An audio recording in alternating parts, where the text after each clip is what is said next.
How many times have you looked at a shallow, weedy bay and thought, waste of time? You see that water, maybe a foot or two deep, full of lily pads, and you keep on moving. You're looking for that classic 20-foot drop-off. Well, what if I told you that you just drove right past the biggest pike in the lake? Today, we're talking about the biggest, most overlooked secret in pike fishing, hunting for giants in unfishable, shallow water. And by the end of this video, you'll understand why these spots are gold mines and how you can start pulling trophies out of them while everyone else is fishing empty water. So, why does 99% of the fishing pressure happen in only 10% of the lake? Let's talk about it. For generations, we've been taught one thing. Big fish live in deep water. It makes sense on the surface, right? There's safety from birds and other threats. The temperatures are more stable, and they have access to giant schools of baitfish. All the magazines, all the old-timers, they point to the drop-offs, the deep weed lines, and the big underwater humps. The common wisdom says shallow water is just for small, hammer-handle pike. It gets too warm in the summer, it freezes solid in the winter. It's a nursery, not a home for a 40-inch monster. So, we motor past these spots without even making a cast.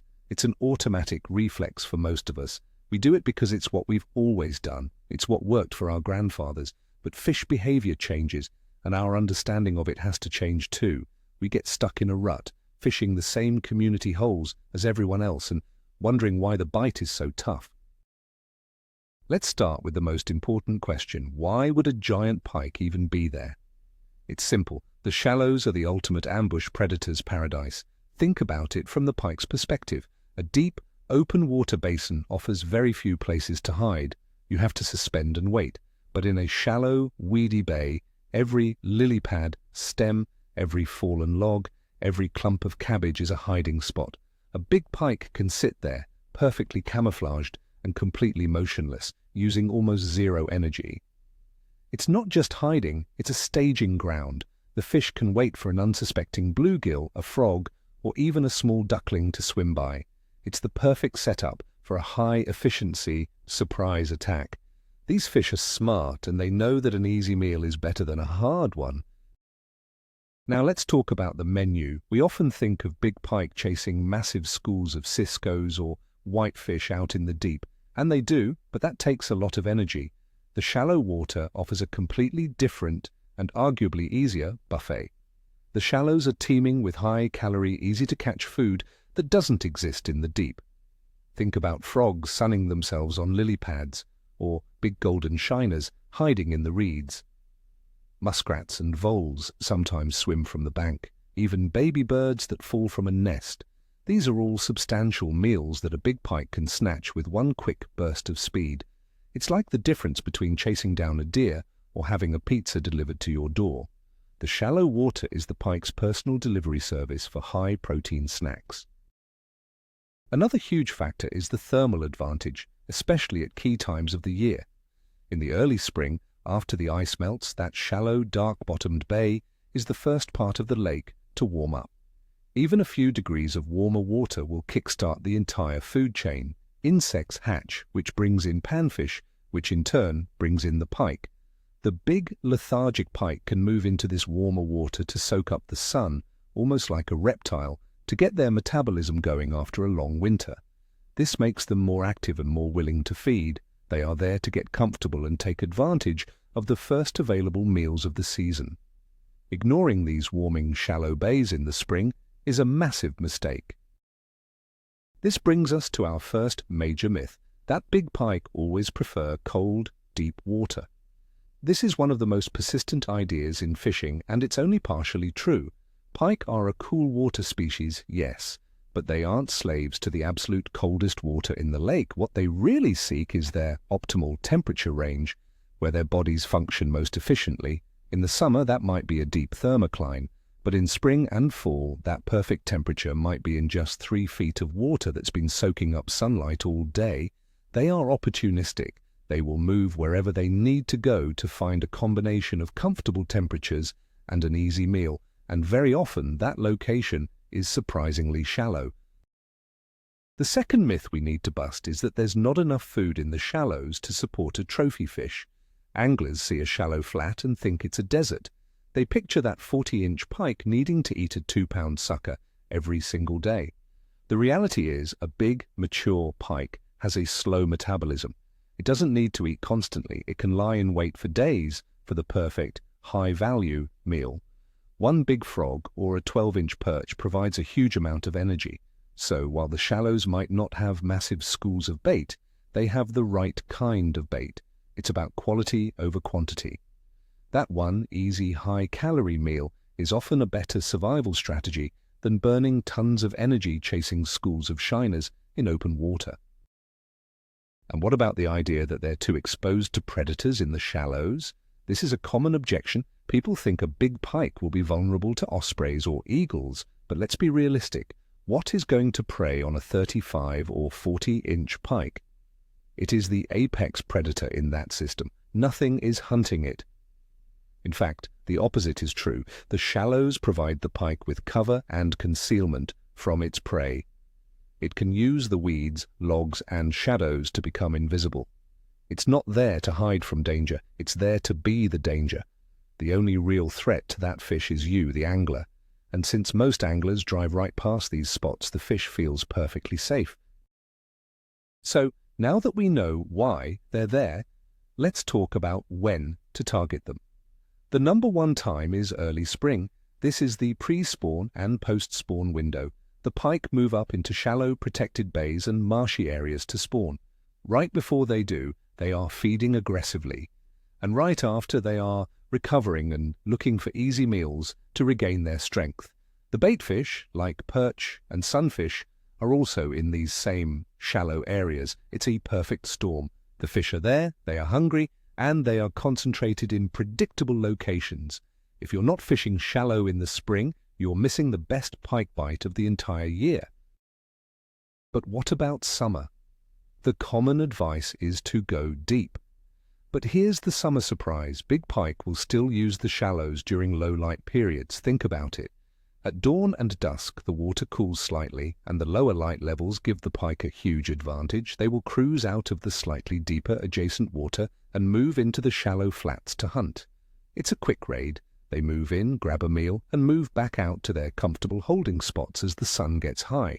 An early morning topwater bite in a shallow, weedy bay in the middle of July can be absolutely explosive, and it's something 90% of fishermen will never experience because they are already fishing deep structure. Another prime time to hit the shallows is on an overcast, windy day. A bright, sunny, calm day makes pike feel exposed, but when you get cloud cover, it's like a blanket of concealment for them. They feel more comfortable and are more likely to roam and actively hunt in shallow water, even during the middle of the day. The wind is also your friend. It breaks up the surface of the water, which further conceals the pike from its prey and conceals you from the pike. A good windy ripple or walleye chop is also a pike chop. Don't let a little bad weather scare you off. Those are often the best days to find a giant hunting in the skinny water.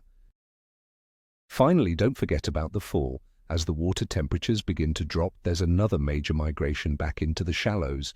The weeds that were thick all summer start to die back, but the remaining green weeds will hold a lot of heat and oxygen. This concentrates all the remaining baitfish. The big pike know this. They move in for one final feast to bulk up before the long winter. They are often at their heaviest weight of the year and are incredibly aggressive. A slow-rolled spinnerbait or a big swim bait through the dying weed beds in October can produce the fish of a lifetime. The fall shallow bite is just as important as the spring bite. Now let's get practical. How do we identify these unfishable hotspots? My first rule is to look for the thickest, nastiest junk you can find. I'm talking about those dense lily pad fields that look impossible to cast into, or a bay that's completely choked with coontail and milfoil. Most anglers see this and see a snag. I see a hotel for a giant pike. These thick mats of vegetation provide shade, cover, and ambush points. The fish can sit underneath them completely hidden and dart out to grab anything that swims by the edge. Don't be afraid of the junk. The junk is where the trophies live because it's where they feel safest. It's also important to understand the difference between hard and soft cover. Soft cover is the weeds we just talked about. It's great, but it can be seasonal. Hard cover is more permanent. I'm talking about things like fallen trees, beaver lodges, and old rickety docks. A big fallen tree extending from the bank into 2 feet of water is a 5-star hotel for a pike. It provides shade and a perfect ambush point that will be there year after year. If you can find a spot that has a mix of both, a weedy bay with a big fallen tree in it, you have likely found a spot that a dominant trophy pike calls home. Transition zones are also absolutely key. A giant, shallow, featureless flat might hold some fish, but it's not ideal. You want to look for subtle changes. For example, look for a shallow, weedy flat that's right next to a small creek channel that might only be a foot or 2 deeper. That little channel is a highway for the fish. They use it to move in and out of the flat. The edge, where the weeds end and the channel begins, is a perfect ambush spot. They can sit on that edge and pick off any baitfish that travels along it. Always look for these subtle transitions. They are fish magnets. And please, do not ignore the obvious. Sometimes the best spots are staring you right in the face. Beaver dams and muskrat huts are incredible pieces of structure. They are man-made, or rather animal-made, cover that attracts all sorts of life. They provide shade and ambush points. The same goes for small creek mouths or outlets. Any place where there is even a tiny bit of current flowing into a shallow bay will attract baitfish, and therefore it will attract pike.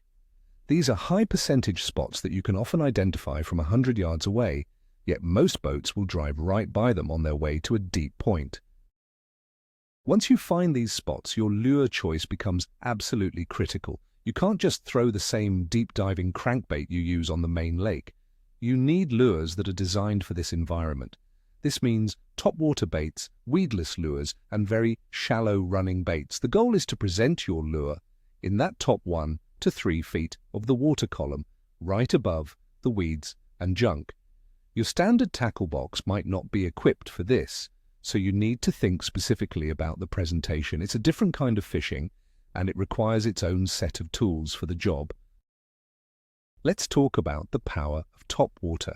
There is nothing more exciting in freshwater fishing than a giant pike exploding on a topwater lure. Hollow body frogs are perfect for this. You can cast them right into the thickest lily pads and slop, places you could never get a lure with treble hooks. Walk them across the openings and get ready. Big walking baits like a Zara spook or even a prop bait can be deadly along the edges of the weeds, especially during those low-light periods. The commotion on the surface draws the fish out. They see it as a struggling animal, an easy meal, and their predatory instinct takes over completely. Of course, you can't always fish on top. That's where weedless wonders come in. A classic Johnson's silver minnow spoon with a trailer is one of the all-time great shallow pike lures for a reason. It flutters and wobbles through the weeds without getting hung up. Another fantastic option is a big 5 or 6 inch swimbait rigged weedless on a weighted hook.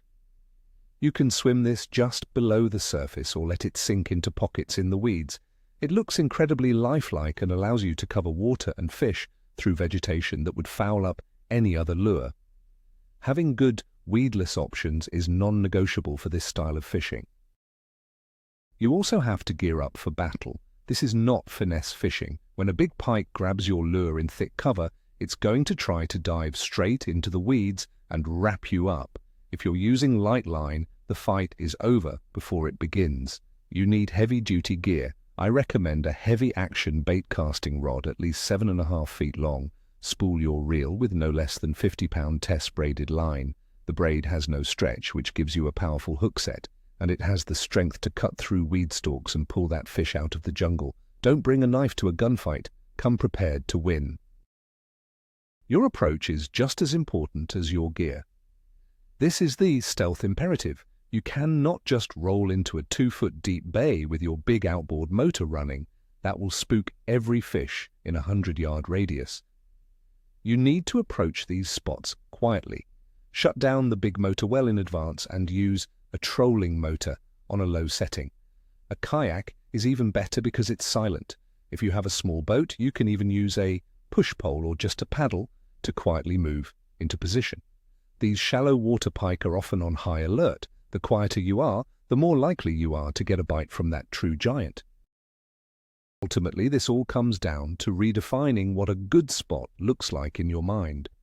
We need to break the habit of just looking at the contour map on our fish finder. We need to start looking at the shoreline. Look for the fallen trees, the thick weed beds, the beaver lodges. Your mental map of the lake needs to expand beyond just drop-offs and humps. The next time you're on the water, force yourself to spend the first hour of your day fishing in water that is less than 5 feet deep. I promise you, what you find will surprise you. It will open up a whole new world of possibilities and unpressured fish. So, let's put it all together. The giant pike you're hunting for might not be on that deep offshore hump with 20 other boats. They could be lying in 2 feet of water, tucked under a mat of lily pads, waiting for an easy meal. We've been conditioned to ignore this water, to see it as empty, but it's an explosive, untapped fishery.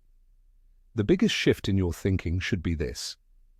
These shallow spots aren't just for small fish. They are prime hunting grounds for the largest, smartest predators in the system. They go there because the food is easy and the competition from other fishermen is zero. This isn't just about finding one new spot. This is about unlocking 50% of the lake you've never seriously fished before. Imagine having all those new, unpressured spots to yourself. It can completely change your results and your enjoyment on the water. Thank you for watching and for being willing to challenge the old ways. If this opened your eyes to a new way of pike fishing, hit that like button and make sure you're subscribed so you don't miss what's next. We're always breaking down tactics that actually work. Now I want to hear from you in the comments. What's the shallowest water you've ever caught a truly big pike in? Let's see who holds the record. Let's get that discussion going.